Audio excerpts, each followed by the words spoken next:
Hello, darling viewers, it's Jen here at Check Her Joy. This time I'm reviewing Doctor Who Time Lord Fairy Tales, and I have the Slipcase edition of these, which has 16 individually bound short stories. Digging it. This one also has an extra short story, The Emperor Dialects New Clothes. And here's the cover for the other editions. Paperback, hardback, ebook, all have this cover.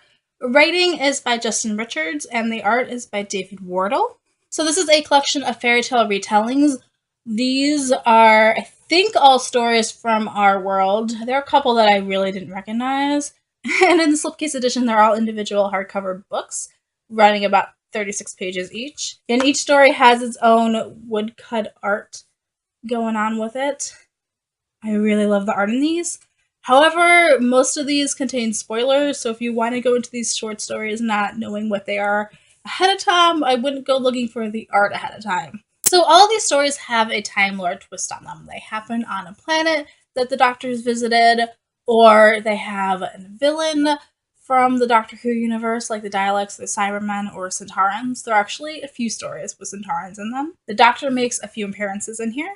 All the new Who Doctors make appearances, and so does the second Doctor. So some of these stories, such as Cinderella, are a lot more straightforward, exactly what you would expect from Doctor Who, except just minor little tweaks. So like the fairy godmother in Cinderella is the Doctor, which I super loved, but some of them, like Snow White and the Seven Keys to Doomsday, are only sort of loosely based off of their original counterparts. Or at least this didn't follow the version of Snow White that I know from the Disney movie.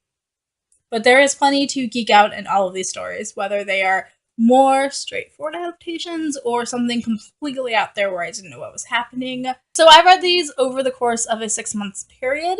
The fact that they are all individually bound and the fact that this book is this like box is kind of heavy prevented me from like taking this with me to work and reading it on either the bus or actually on my lunch breaks. So I read them all at home, which meant that I didn't read them all at once. And I also frequently got distracted by other books that I was reading. So it did take me 6 months to read these. Most of the time I only read 1 to 3 of these stories at a time. Also, I was taking notes because I knew it was going to take me a while to read these. So having to stop and take notes all the time also slowed me down. Some of them are better than others. It's kind of a mixed bag. Some of them are more predictable than others. Some of them I could tell right away what short story they're going to be, especially with the titles. Some of them took a bit longer. A couple of them I didn't figure out at all what story they're supposed to be. That doesn't mean I didn't enjoy them, though. I love when the Doctor shows up and the roles that he takes. Sometimes it's more prominent than others. These all are told from not the Doctor's perspective either, which I love. So we get to find out what the universe is like and what happens when the Doctor shows up or these aliens show up from the perspective of somebody who's not Team TARDIS. So for instance, I loved watching the beauty character Hellena try to figure out what's going on with Beast and all this stuff that is definitely kind of Doctor Who-like. So these short stories kind of cover everything that fairy tales can be. Some of them do have some of these do have royalty, both good and bad. Some of them have empires, and sometimes the stakes are really high and entire planets at risk. Sometimes it's just a city or a single person at risk. They take place in space and in the past and on alien planets. So I definitely recommend it, Time Lord Fairy Tales, if you guys want to check it out. I ended up giving it 5 stars. It's probably more like a 4-star rating, but the gorgeousness of this Slipcase edition plus the extra story, The Emperor Dialects New Clothes, definitely pushed this into a 5-star rating. I'm going to really quickly go through each of these and my thoughts on them. I'm going to try not to spoil them too much, and I'm just going to show the covers. If you don't want me to go through each of the stories, then peace out. I love you guys and keep reading. If you do, I'm going to try to keep these spoilery free, but I want to talk about my feelings because it's really weird just pulling out a few of them when there's only 16. So in this edition, the first story is Jack and the Wormhole. This is a Jack and the Beanstalk retelling that's probably not surprising. And I found this one a little bit predictable, but at the same time, once we got through the wormhole, I was super excited to find out what that other world was and what it looked like.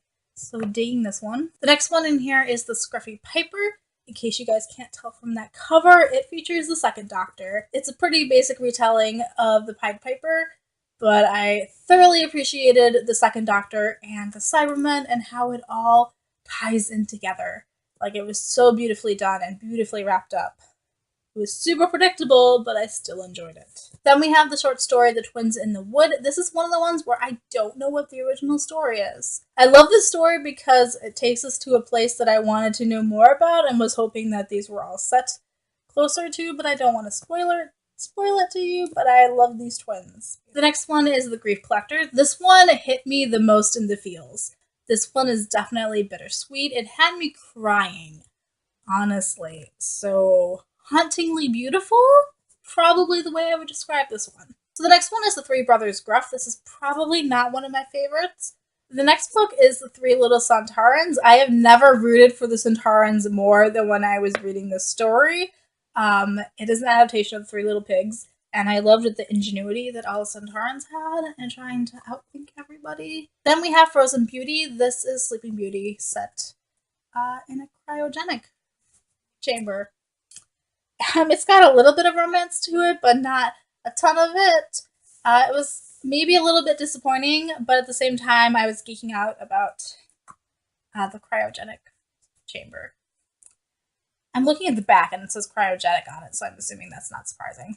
BT Dubs, if you have the Slipcase Edition, each of them has like a little review synopsis on the back. The Garden of Statues features the Weeping Angels. It's also one of the stories that I couldn't place what the original is, but I still enjoyed the story. It's probably my favorite Weeping Angel story ever, but I'm also not a huge fan of the Weeping Angel, so that's not saying much. So the next one is Sir Gawain and the Green Knight.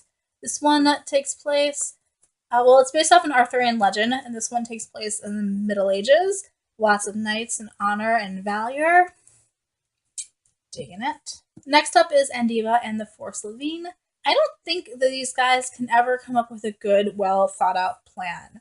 They're interesting creatures, but they just don't. This family does not seem very smart, is all I'm saying. Loving the fact that we have a female protagonist in this one, because I'm pretty sure it's based off Alibaba and the 40 Thieves. Then we have Hellena and the Beast, which is a Beauty and the Beast retelling.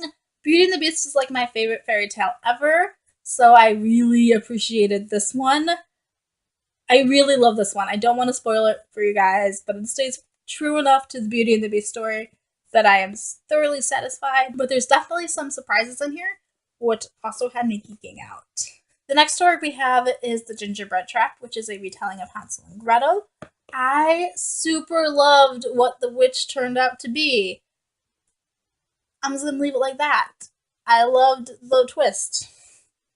It was kind of predictable, but still loving that twist. Then there's Cinderella and the Magic Box, which I also super loved. It's a pretty faithful Cinderella retelling, but I loved it. Then there is Little Rose Riding Hood, which did not disappoint. It is a Little Red Riding Hood retelling featuring our favorite companion, Rose. It messes with continuity a bit, so not gonna stick with the timeline that we're used to from the television show, but if you can get past that, there are plenty of references to Rose's time with the Doctor and things that happened, especially with the Ninth Doctor, and I perfectly love what the Bad Wolf ends up being. The next one is Snow White and the Seven Keys to Doomsday, which I love it. It doesn't stick to the Snow White story that I am used to, but Snow White definitely comes off as way more kick-ass in this version, which I appreciate and adore. So thank you. And then the last story is The Emperor Dialects New Clothes, which is the additional story included in this set. It is a retelling of The Emperor's New Clothes. I love this one. It feels like Star Wars. Like, this could literally be an episode of Star Wars The Clone Wars, but substitute the battle droids and General Grievous for the Daleks and the Dalek Emperor. And it just fit right in. It had me geeking out for that fact. I love the Dialects. They're my favorite villains. So this was definitely one of my favorite stories. And the fact that it was the last one may be what pushed this to a 5-star rating for the whole set. Not gonna lie. So this one has a group of rebels trying to defy the Dalek Empire that has taken over their planet. Let me know if you guys have read these and if you enjoyed them. Do you have a favorite fairy tale? Peace out. I love you guys and keep reading. Bye.